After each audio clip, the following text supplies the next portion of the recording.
سلام فتوات تقاتلتي أبناء لهم عن فيديوهاتنا نريان خون نابس مراز جوش وتادران مكنا TDF مهلا دوب أفريقياوي أمباسادر نهبتان ورشة حزب إرتراز زلوا عمي أدناؤت حيلي درون مدقعتي مفصامون حالتات صمدود ما وساني تكتما مقوص آرومن جابان نهبتان من بزحنا زلوون بهلا ورشاتات إرترا زدل متحبار كتكايد مخانه قليس آمو كهاد ما بتحت قطر زو على سبب سلطان بلزقنان أمونغ إرتران تشاينا زلو ركبات مارنب زلام بس سبرنا قليك ملالس لا تقول لنا قرأ فنان بي هاي فنان دليلنا كل التحوات هزوكينا مفلي لي ودو صمدو كويتا صمدو قدم انت إذا أخوانك كم حديش تقرم انت تباسنا نعرق صبغ تسرحنا خان مرق نتزس قرنا تريد سقن كل تخون كاس كم حدا قلصن لام تازي ناي ويني كي مسلكاتكم ناي بركت بركت بركت بركت بركت بركت ولا سب سلام تاي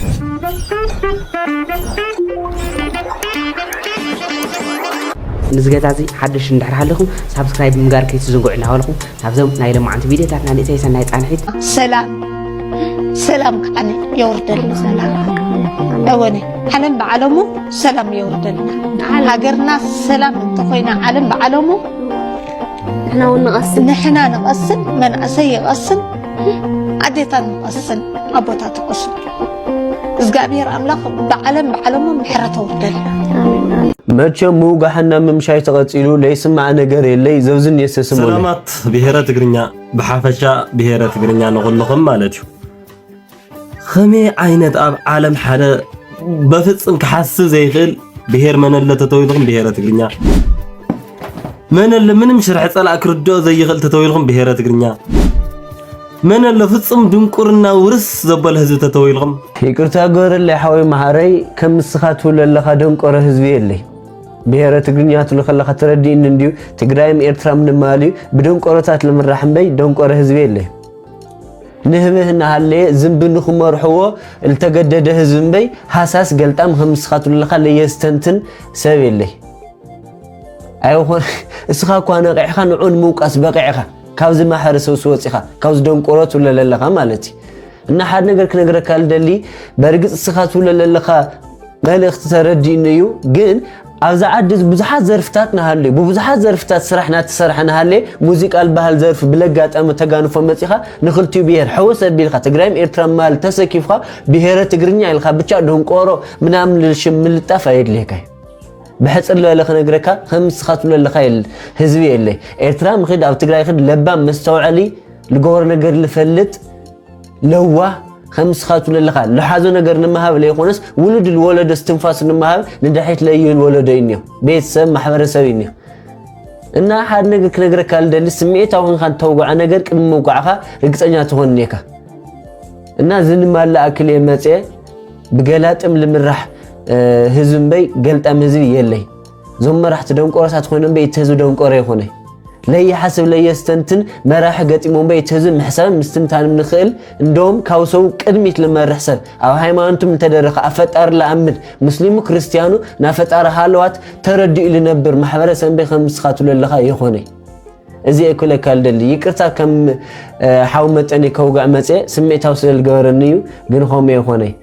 بهرت غنيا بللشم نخلخا ملكام ايدلي بخالي بهلا نعيلي خدون قوري لخنن مازرله نخاليله نو نحنا دنقورهم ليخوننا نفلط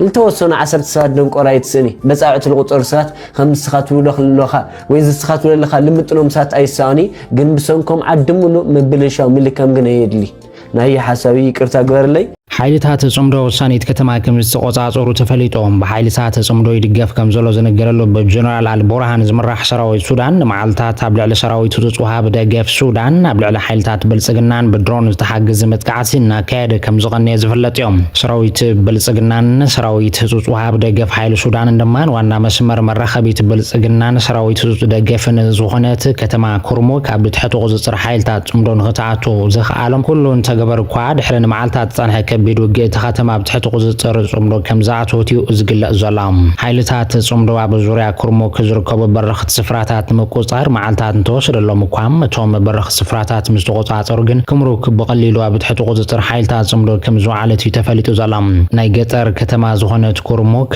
ናብ ክልል ቤንሻንጉል ጉሙዝ ተጸጊዐት ከም ዝኾነትን ብጀነራል ሓምዳን ዳግሎ ዝምራሕ ሰራዊት ሱዳን መሻርክቶን ካብ ሕብራት ኢምረት ዓረብ ዝተላኸለ ጽዋር ዝርከብላ መስመር ከም ዝኾነት እዩ ሓቢሩ ዘሎ ስለዚ ድማ ሰራዊቱ ዝጽዋሃብ ደገፍ ሓይሊ ሱዳን እታ ናይ መወዳእታ ዝተባሃለት ወሳኒት መስመር ኩርሙክ ምስኣኑ ስዒቡ ብኣንፈት ኢትዮጵያ ጽዋር ዝረኽበሉ ዕድል ሙሉእ ብሙሉእ ከም ዝተዓጽወን እቲ ሓይሊ መወዳእቱ ይበጽሕ ከም ዘሎን ሓይሊ ሊቃውንትና ወታደራውያን ሊቃውንትና ገለጹ እዮም ኣብ ግንባር ኩርሙክ ዝተሸነፉ ሓይልታት ሰራዊት ብልጽግናን ዝጽዋሃብ ደገፍ ሓይሊ ሱዳንን ሰራዊት ደቡብ ሱዳን እንትኾኑ ነቲ ዝተረኸበ ዓወት ልዑል ግደ ተጻወቱ ድማ ሃገራዊ ሰራዊት ሱዳን ሜካናይዝድ ሓይሊ ኤርትራን ኣርሚ ሰብዓን ሓይልታት ፋኖን ሓይልታት ቤንሻንጉል ጉሙዝን ኤርትራን ግብፅን ስዑድ ዓረብን ከም ዝኾናና ተገለጸ እዮም ቱርክ እውን ሱዳን ኣጽዋር ብምቕራብ ተሳተፍ ከም ዘላ ካብ ፍልፍላት ዝተረኸበ ሓበሬታ እዩ ኣረዲኡ ዘሎ መራሒ ሕቡራት ኢምረት ዓረብ ዝኾነ መሐመድ ቢን ዛይድ አል ናህያን ናብ ብዙሓት ሃገራት ቀርና ኣፍሪካ ኢዱ ኣትዩ ክሰርሕ ከም ፀንሐ ዝፍለጥ ክኸውን እንከሎ ካብ ሱዳን እውን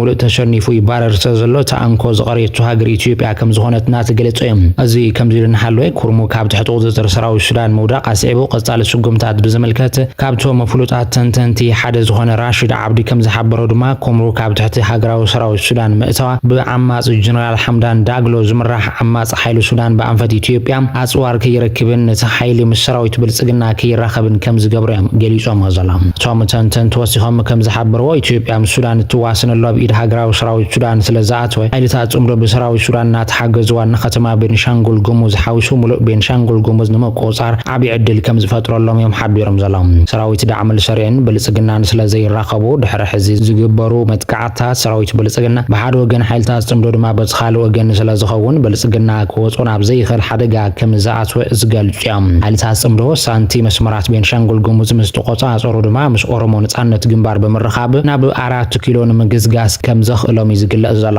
እዚ ድማ ትግራይ ወደብ ዓሰብ ናብ ሓጺር መዓልቲ ክንቆጻጸር ኢና እናበሉ ዝፍክሩ ዝነበሩ ሰበስልጣን ብልጽግናን ስምረታውያንን መርዓሲ ቅረኽንዋ ንበዓል ክንክረማ እናተባህለ መቐለን ዓሰብን ንምቁፅጻር ዝነበሮም ትልሚ ፈሺሉ ጥራይ እንተይኮነስ ኣብ 4 ኪሎ ዘሎ ወንበር እውን ኣብ ሓደጋ ምውዳቕ ከም ዝኣተወ ሊቃውንቲ ፖለቲካ እናገለጹ እዮም እዚ ከምዚ ልንሃለወ ብሓይልታት ጽምዶ ኣብ ከቢድ ፍርሒ ዝኣተው ላዕለዎት ሰበስልጣን ብልጽግና እውን ኢትዮጵያ ሓዲጎም ክሓድቡ ኣብ ትሕቲ ቁፅጥር ከም ዝውዓሉ እዩ ዝግለጽ ዘሎ እቲ ካብ ፍልፍላት ዝተረኸበ ሓበሬታ ከም ዘመልክቶ ሓላፊ ድሕነት ኢትዮጵያ ርድዋን ሁሴን ሓውሱ ካልኦት ንግዚኡ ሽሞም ዘይተፈለጠ ሰበስልጣን ኢትዮጵያ ብመኪና መስመራት ቆራሪጾም ክሓድሙ እንትፍትኑ ኣብ መንገዲ ኣብ ትሕቲ ድሕነት ከም ዝኣተው እዩ ዝግለጽ ዘሎ ሰበስልጣን ብልጽግና ዙርያ ኣዲስ ኣበባ ድፉዓት ክኩዓት እናገበሩ ከም ዝጸንሑን ሰራዊቶም ናብ ናይ ከተማ ውግእ ከለማምድዎ ከም ዝጸንሑ እናገለጸ እንትኸውን ተንተንቲ ግን ኣብ በሪ ኣዲስ ኣበባ በፂሑ ብድፋዕ ምኽንያት ዝምለስ ሓይሊ ከም ዘየለን ብልጽግና ዝገብሮ ዘሎ ናይ ከተማ ውግእ ልምምድን በሪ ኣዲስ ኣበባ ድፋዕ ምኹዓትን ዓቕሊ ጥበት ከም ዝኾነን እናገለጹ ይርከቦም እዚ ከምዚ ልንሓለወ ወታደራዊ ኮማንድ ትግራይ ትእዛዝ ከም ዝሃበ ዝተሓበረ ኮይኑ ካብ ፍልፍላት ዝተረኸበ ሓበሬታ ኣብ ከቢድ ቅልውላው ዘሎ ሰዓት ብልጽግና ዓቕሊ ጥበት ሃንደበታዊ ዝኾነ ብልዕሊ ዝተመረፁ ዕላማታት ናይ ድሮን መጥቃዕቲ ክፍጽም ከም ዝኽእል ህፁፅ መጠንቀቕታ ከም ዝሃበ እዩ ተፈሊጡ ዘሎ ስለዚ ድማ ላዕለዎት ሓለፍቲ ሰራዊት ትግራይን ፖለቲካውያን መራሕትን ትግራይ ልዑል ጥንቃቐ ክግበር መጠንቀቕታ ዝተዋህበ እንትኸውን ሰራዊት ትግራይ ብመኻይና ብዝገብሮ ጉዕዞ እውን ልዑል ጥንቃቐ ክገብር ቀጢን ትእዛዝ ከም ዝተዋህበ እዩ ተሓቢሩ ዘሎ ሎማዓንቲ ኣዛዚ ሓይሊ ኣየር ኢትዮጵያ ዝኾነ ጀነራል መሐመድ ተሰማ ብዘስምዖ መደረ ከፈራርሑና ይፍትኑለው ክብል ካብቲ ዝስምዖም ዘሎ ስግኣት እቲ ሓደ ከንጸባርቕ ተራእዩሎም ከፈራርሑና ይፍትኑለው ክብል ዝገለጽ ጀነራል መሐመድ ተሰማ ብሓባር ኮይኖም ክወግኡና ከም ዝደልዩ ድሌታት ከም ዘለዎም ብምጥቃስ የፈራርሑናለው ክብል አንጻር ጽምዶ መልእኽቱ ኣስሚዑሎም ዕላማ ጸለእትና ንኢትዮጵያ ከም ሶማሊያ መንግስት ኣልቦ ምግባር ዝብል እቲ ጀነራል እቲ እናካይዶ ዘለና ውግእ ፍትሓዊ ኩናት ክብል ይገልጽ ሰራዊት ምክልኻል ኢትዮጵያ ናይ እኩባትን ጽንፈኛታትን ሓይሊ ርእሲ ዘድነነ ሓይሊ እዩ ክብል ኣብ ታኒ 10 ደቂቃ ቪድዮ ዘሕለፋ መልእኽቲ ውስን ፈኻራ ከስምዕ ዝተረኣየ እቲ ጀነራል ጽንሒሉ ድማ ከፈራርሑና ከጥፉና ይህንደሉለው የፈራርሑናለው ክብል መልእኽቱ ክሕልፍ ተራይሎም ቅድሚ ሕዚ ወፃኢ ሓይልታት በተደጋጋሚ ንኢትዮጵያ ንምውራር ፈተነታት ገይሮም እዮም ኩሎም አይሰመረሎምን ሕዚ እውን እዞም ዘፈራርሑና ዘሎ ሓይልታት ዝገብርዎ ዘሎ መንቀሳቐስ ዓወተ የምጸሎምን የግዳስ ሰላም ይዘድልና ንዘራረብ ዝዓይነቱ መልእኽቲ ከንጸባረቀ ተራይሎም ንሕና ንኸዶ ዘለና ፍትሓዊ ኩናት ይክብል ወሲኹ መልእኽቱ ዝቕጸል እቲ ውልቀ ሰብ ኣብ ክልል ኣምሓራ ምስ ፋኖን ዝግበር ዘሎ ውግእ ሉዓላውነት እቲ ሃገር ንምኽባር ዝዓለመ ይክብል ዝገልጽ እቲ ጀነራል ነቲ ኣብ ክልል ኣምሓራ ዝካየድ ዘሎ ውግእ ንሓይልታት ፋኖ ናይ ወፃኢ ሃገራት ዕጡቃት ገይሩ ክገልጾም ይርአ ነቲ ፍትሓዊ ኩናት ነካይድልና ክብል ዝገለጹ ሓሳብ ድማ ከራጉድ እቲ ንገብሮ ዘለና ቃልሲ ፍትሓዊ እዩ ምክንያቱ ሃገር ንምቕጻል ክብል ይጠቅስ ብተቃራኒው ንሶም ዘካይድዎ ዘለዉ ምንቅስቓስ ሃገር ንምፍራስ ሉዓላውነት ሃገርና ድኹዓቋዕ ንምባል ዝዓለመ ክብል ድሕሪ ምጥቃስ እዚ ፈጺሙ ኣይክሰምርን እዩ ከም ሶማልያ መንግስቲ አልቦ ኣይንኸውንን ክብል ድማ በተሓደ ገጽ ዘስምዑ ፈኽራ ይቕጽል ኤርትራውያን ሃገራውያን ጥራይ ኮኑን ቁንዓትን ባህላዊ መንነቶም ዝሕልውን እዮም ክብል አምባሳደር ዶብ አፍሪቃ ምስክርነቱ ገሊጹ ንኣስታ 6 ዓመታት አምባሳደር ዶብ አፍሪቃ ኣብ ኤርትራ ኮይኑ ዘገልገለ አምባሳደር ፐርሲቨራንስ ሙብዘሊ ኩምሻ ኣብ ኤርትራ ዝነበሮ ዲፕሎማሲያዊ ተልእኹ ምዝዛሙ ኣመልኪቱ ኣብ ዝገበሮ ቃለ ምሕትት ንጽንዓት ርእሰ ሙርኮሳ ሃብታም ውርሻ ህዝቢ ኤርትራን ዓሚቕ ኣድናቆቱ ገሊጹ ኣብ ኤርትራ ዘሕለፎ ህይወትን ዘዋህለሎ ናይ ስራሕ ተመክሮን ፍሉይ ምንባሩ ዝገለጸት አምባሳደር ፖለቲካዊ ርክባት ኤርትራን ዶብ አፍሪቃን ኣብ ዝለዓለ ደረጃ በጽሑ ከም ዘሎ ሓቢሩ ኤርትራውያን ሃገራውያን ጥራይ ኮኑን ቁንዓትን ባህላዊ መንነቶም ዝሕልውን እዮም ዝበለ አምባሳደር ፐርሲቨራንስ ሙበዘሊ ኩምሻ ኣብ ኤርትራ ኣብ ዝጸናሓሉ ግዜ ክልተኣውን ባህላውን ምትእስሳር ክልቲአን ሃገራት ኣምሕያል ኣተኪሩ ከም ዝሰርሐ ሓቢሩ ጃፓን ንሃብታምን ብዙሕነት ዘለዎን ባህላዊ ውርሻታት ኤርትራ ዘድሊ ምትሕብባር ከተካይድ ምዃና ገሊጻ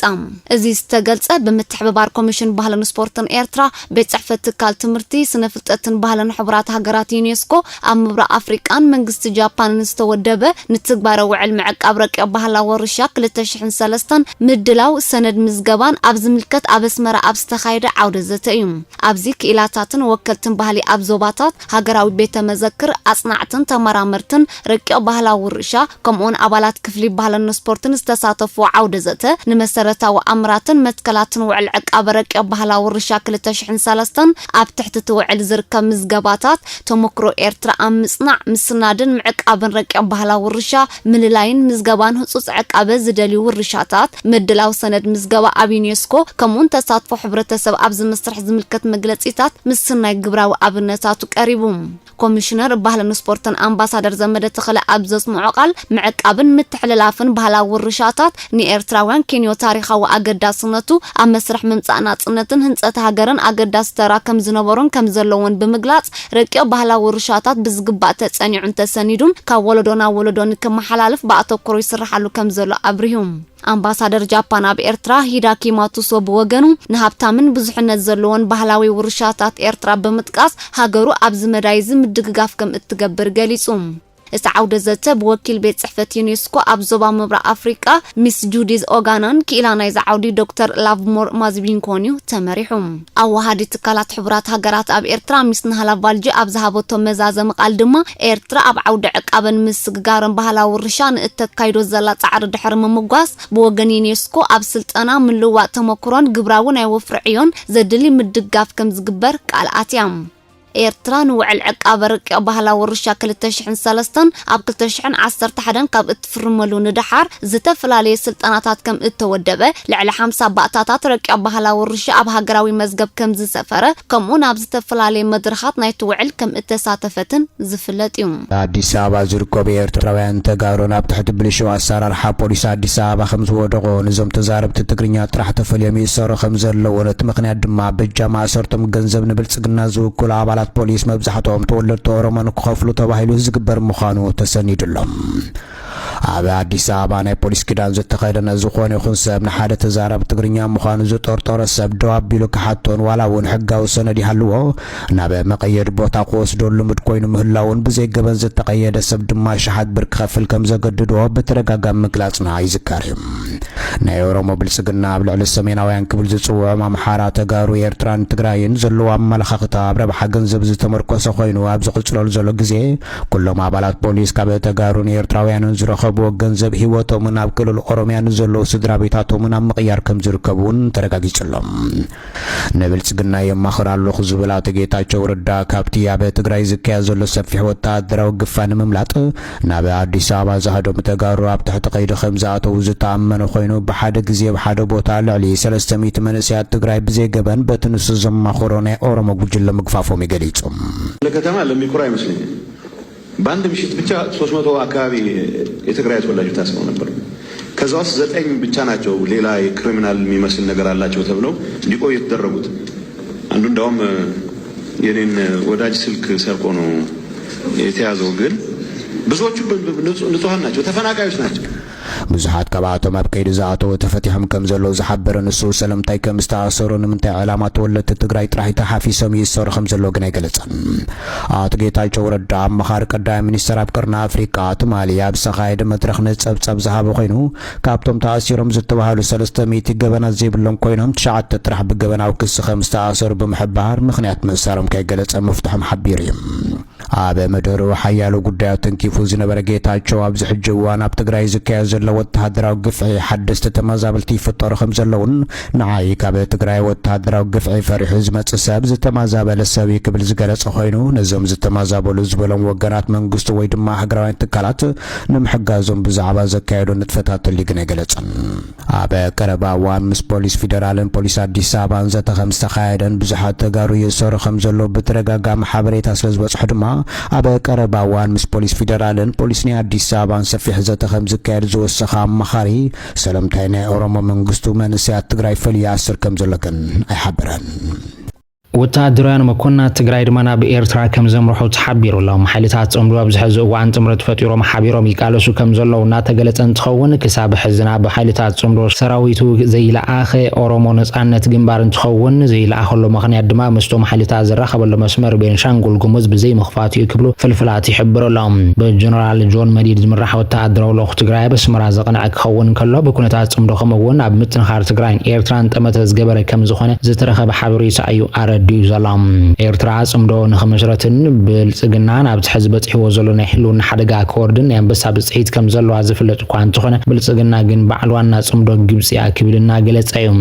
ኣብ ሞንጎ ኤርትራን ቻይናን ዘሎ ርክባት ናብ ካልእ ደረጃታት ይሰጋገርን ይዓብን ከም ዘሎ ተገሊጹ ሃገር ቻይናን ኤርትራ ኣብ ዞባ ቀርኒ ኣፍሪቃን ማያት ቀይሕ ባሕርን ከም ቀንድን ጽንዕትን መሻርክቲ ብምጥማት ምስ ኤርትራ ተካይዶ ርክባት ብዓብዩ ምስ መንግስቲ ኤርትራ ዝግበር ኣብ ዝተፈላለየ መድያ ሽርክነት ተዕብዮን ተጎልብቶን ተበርኾን ከም ዘላ ክልቲአን ሃገራት ኣብ ሓጸርቲ እዋናት ዓበይቲ ዝኾኑ ስምምዓት እስካብ ወታደራዊ መዳይ ዝኸደ ክኽትማን ክሰማምዓን ምዃነን ሓበሬታታት እናወፀ ይርከብ ኣሎ እዚ ሕጂ ዝወፅእ ዘሎ ከምዚ ዓይነት ሓበሬታን ትንታነታትን ድሕርቲ ላዕለዋይ መንግስቲ ቻይና ብባይቶ ሰብኣዊ መሰላትን ውድብ ሕቡራት ሃገራትን ገለገለ ምዕራባውያን ሃገራትን ኣብ ልዕሊ ኤርትራ ዝተገበረ ናይ 14 ዓመታት ተጻውኦታት ንኽቕጽል ድሕሪ ዝሓለፈ ውሳነታት መንግስቲ ቻይና እቲ ዝሓለፈ ውሳነታት ሕቡእ ፖለቲካዊ ኣጀንዳን ተልእኾታትን ከም ዘለዎ ንኤርትራ ዝግበር ከምዚ ዓይነት ተጻውኦታት ቻይና ብመትከል ከም ዘይተቐበሎን እቲ ፍሉይ ልኡኽ ናብ ኤርትራ ዘካይዶ ምንቅስቓስ ከዓ ብውፅፅ ደው ንኸብል ድሕሪ ዘቐረበቶ ሓያል ዝኾነ ጻውዒት እዩ ሃገረ ቻይና ሓንቲ ካብተን ጽንዕቲ መሓዛ ህዝብን መንግስትን ኤርትራ እያ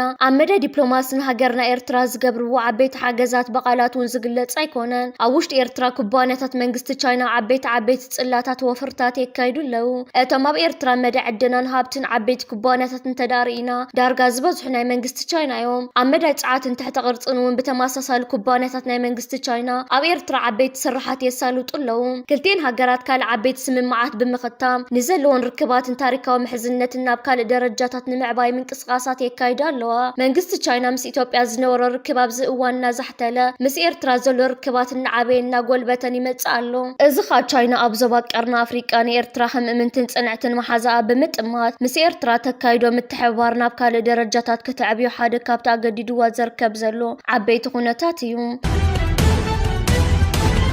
ቻይና ሓንቲ ካብተን ብደረጃ ዓለማዊ ወታደራውን ቁጠባውን መዳይ ሓያል ዝኾነት ሃገር እያ። እዚ ሃገር ኣብ ጎኒ ህዝብን መንግስትን ኤርትራ ምህላዋ ኤርትራ ናተርባሓሉ ነገራት ኣዝዩ ዓብይ እዩ። እዚ ከዓ ንምዕራባውያን ሃገራትን ኣካላትን ነተን ኣብ ልዕሊ ኤርትራ ዝተፈላለዩ ኣጀንዳታት ከተግብራ ጻሕታር መንገዲ ዝኽተላ ዓበይቲ ቡድሆታት ኮይኑወን ይርከብ ኣሎ። ባይቶ ሰብኣዊ መሰላት ውድብ ሕብራት ሃገራት ወይ ባይቶ ጸጥታ እናተባሃለ ኤርትራ ንምንብርካኽ ንዝሓለፈ ልዕሊ 27 ዓመታት ዝተፈላለዩ ፈተነታት ተኻይዱ መንግስቲ ቻይና ንዝካየድ ከምዚ ዓይነት ፈተነታት መሰል ብምጥቃም ከዓብጦምን ክገጥሞምን ኣብ ዝተፈላለዩ ኣጋጣሚታት ተራእዩ እዩ። ዝተበገስናሉ ግዜ ጸጥታ ዝሰፈነሉ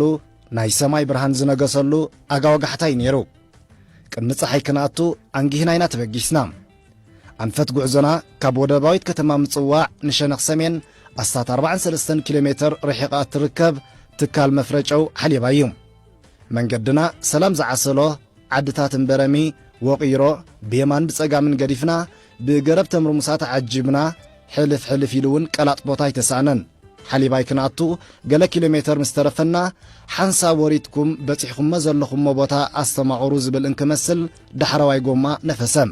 ከባቢና ኣስተማቒርና ጎማና ቀይርና ሓሊባይ ደበኽበልና። ሓሊባይ ምስኣተና ሓደ ካብቶም ባህርያዊ ትዕድልቲ ዝኾነ ምንጭ ኩሉ ዓይነት መቐረት ኮይኑ ዝነብር ዶብ ዘይብሉ ትሕዝቶ ጸኒሕና። እዚ ብኽልተ ባእታታት ሶድዮምን ክሎሪንን ብምውሃድ ዝፍጠር ማዕድን እዩ። ጨው ንድሕሪት ምልሲልና ምስ ንርኢ ጨው ካብ ጥንቲ ኣትሒዙ ኣብ መነባብሮ ወዲ ሰብ ንዝተፈላለየ መዓላ ዝውዕል ዝነበረን ዘሎን ኮይኑ ብተዛማዲ ኣብ ሃገርና መልፍዕ ቆርበትን ኣብ መግብን ንጥቀመሉ። ትካል መፍረጨው ሳሊና ካብ 1907 ኣትሒዙ ብቐጻሊ ፍርያምነት ሕርሻ ጨው ኣብ ሃገርና ንኽዓቢ እጃሙ ከበርክት ጸኒሕን ኣሎን። ሳሊና ትካል መፍረጨው ኣብ 1907 ብኢጣልያውያን ገዛእቲ ካብ ዝምስረት ኣትሒዙ ጨው ዘፍሪ ዝነበረን ዘሎን ትካል እዩ። ቅድሚ እዚ ትካል እዚ ምምስራቱ ግን ህዝቢ ኤርትራ ምስ ጨው ሌላ ነይርዎ እዩ። ምክንያቱ ኣብ ሓስመትን ኣብ ቡሬን ቦርደሊ ኣብኡ ዝፈሪ ጨው ኣብ ሕብረተሰብ ኤርትራ በግማልን ብካልእ መጓዓዝያን እንዳተኸፋፈለ ህዝቢ ኤርትራ ካብቲ ፀጉስ ይጥቀም ነይሩ እዩ። ዋላ ቀይኑ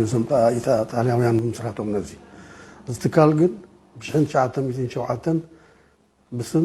ሶሽታ ኢታልያና ፐር ላ ሳሊና ኤሪትሪያ ዝብል ስም እዩ ተመስሪቱ ማለት እዩ። ብኢጣልያውያን ዝተመስረተ ኩባንያ መፍረጨው ኤርትራ ብዝብል ስም እዩ ተመስሪቱ። ኣብቲ ዝተመስረተሉ ግዜ ኣቐዲሙ ስለ ዝኾነ ዝጥቀመሉ ዝነበረ መሳርሕታት ኣዝዩ ምዕቡል ኣይነበረን። ሓይሎም ከዓ ብጉልበት እዩ ነይሩ ስራሕ ብጉልበቲ ብባዴላ ብኣብራዛ ብሰንኬሎ ብዓረብያ ብከምኡ ጌርካ እዩ ነይሩ ትጉዕዞ ማለት እዩ። 1950ታት ግን እቲ መሳርሒታት ምዕቡል ተኣታት እዩ። ሃርቨስተርስ፣ ሎደራት፣ ትሬለራት፣ ትራክተራት ዝኣመሰላት ኣታት እየን። ምዕቡል መሳርሒ ስለ ዝተኣታተወ እቲ እቶት እንዳበርከተ ኸይዱ ማለት እዩ። እዚ ኣብ ከተማ ምጽዋዕ ግራር ተደኪኑ ዝርከብ ትካል ምስ ምስፋሕ ወደባዊት ከተማ ምጽዋዕን ካልኦት ምኽንያትን ካብ ዝርከበሉ ኣከባቢ ንኽግዕዝ ኣብ 2004 መደብ ወፂሉ ዝነበራ ግራውቲ ጨው ካብ ምፍራይ ደው ከም ዝበላ ይግለጽ። መፍረጨው ምጽዋዕስ ካብዚ ቦታ ክለቅቕ ኣለዎ። ስለምንታይ ባስዕ ትሰፍሓላ እዚ ቦታ እውን ዞባና ፃዕዳጋ ኮይኑ ከምዘን ናይ በዓል ዱባይ ናይ በዓል ጅቡቲ ገለ ብኣህጉራዊ መልክዕ ጽቡቕ ክርከቦ ክእል እዩ ተባሂሉ ተኣሚኑሉ ኣዋጅ ተኣዊጁ። ሕጂ ካብ 2004 ብዙሕ ጨው ኣፍሪና ስለ ዝነበርና ዘፍረኹሞ ሽጡ እምበር ክትጉዕዙ ስለ ዝኾንኩም መፍረ ቋርፁ ተባሂሉ። ኣቐዲሙ ግን ንግድን ኢንዱስትሪን ሽዑ ምስ ንግድን ኢንዱስትሪን ኢና ነርና ምስ ንግድን ኢንዱስትሪን ምናልባት ሳሊናስ መልቀቃ ይተርፋን እዩ ዝብል ግምት ገይሮም ኣብ 1997-98 ኣብ ዓለም ጨረታ ዘርጊሖም ማለት እዩ። ጨው ዝፈርየሉ ቦታ ዳህሲስኩምስ ኣረጋግፁልና ዝብል ጨረታ ዘርጊሖም። ሕጂ ሓደ ማንደርስታም ዝበሃል ናይ እንግሊዝ ትካል ተዓዊቱ ኣብ ትሕቲ ጀደክ መጽናዕቲ ካይዱ እቲ መወከሲ ዝተዋሃበ ቦታታት ሓደ ኣፍታ ነይሩ ካልኣይ እምበረሚ ሳልሳይ ከዓ ሓሊባይ ማለት እዩ። ብሰለስቲአን ኣጽኒዖም ሕጂ ኣፍታ ክኸውን ከም ዘይክእል እምበረሚ እውን ከም ዘይከውን ተዝሓሸ ሓሊባይ ኢሎም ሪኮመንድ ገይሮም መጽናዕቶም ወዲኦም ከይዶም ከምኡ ስለ ዝገበሩ ሕጂ ንሕና ዝግዕዙ ኣለኩም እዚ ቦታ ክትገድፉ ኣለኩም ዝተባሃለ ዝገደፍና ገዲፍና ዝነበረና ትሕዝቶ ኣዋዲድና መሳርሒታትና ሰራሕተኛታትና ገዲምና ናብ ሓሊባይ ከድና ንሓሊባይ ኣብ 2016 እቲ ዝያዳ ሙሉእ ብሙሉእ እንሰርዕ ብሎ ዝጀመርና ኤርትራ ነቲ ሃብታም ዘይጭበጥ ባህላዊ ውርሻታታ ንምክልኻልን ንምዕቃብን ተካይዶ ዘላ ፃዕርታት ሓይላ ትቕፅል ኣላ ካብ 6 እስካብ 7 ሓምለ ኣብ ኣስመራ ንኽልተ መዓልታት ዝተኻየደ ኣብ ትግበራዊ ውዕል ዩኔስኮ 2003 ምድላው ሰነዳት ሕፁያት ከምኡውን ህፁፅ ምክልኻል ዘድልዮም ባእታታት ባህላዊ ውርሻ ኣብ ምምዝጋብ ዘተኮረ ነይሩ ኣብዚ መድረኽ ክኢላታት ወከልቲ ዞባታት ተመራመርትን ሓለፍቲ ኮሚሽን ባህልን ስፖርትን ተረኺቦም ናይ ስራሕ ተመክሮታቶምን ፍልጠቶምን ተለዋዊ ኮሚሽነር ባህልን ስፖርትን ኣምባሳደር ዘመደ ተኸለን ተሳተፍቲ ኣብ ዘስምዕዎ ቃል ዘይጭበጥ ባህላዊ ውርሻታት ምዕቃብን ናብ ዝቕፅል ወለዶ ምምሕልላፍን ኣብ ቃልሲ ናጽነትን ህንፀት ሃገርን ኤርትራ ዓብይ ተራ ከም ዝተፃወተ ገሊፆም ኣምባሳደር ጃፓን ኣብ ኤርትራ ሚስተር ሂዲያኪ ማትሱኦ ብወገኖም ንዘሎ በዝሓ ባህሊ ኤርትራ ብምንኣድ ሃገሮም ነዚ ዝካየድ ዘሎ ፃዕርታት ንምድጋፍ ድልውቲ ምዃና ገሊፆም ብተወሳኺ ወከልቲ ዩኔስኮን ሕቡራት ሃገራትን ኣብዚ ኣገዳሲ ዓውዲ እዚ ንዝካየድ ናይ ስልጠናን ምትሕብባርን ስራሕቲ ዘለዎም ተወፋይነት ዳግማይ ኣረጋጊፆም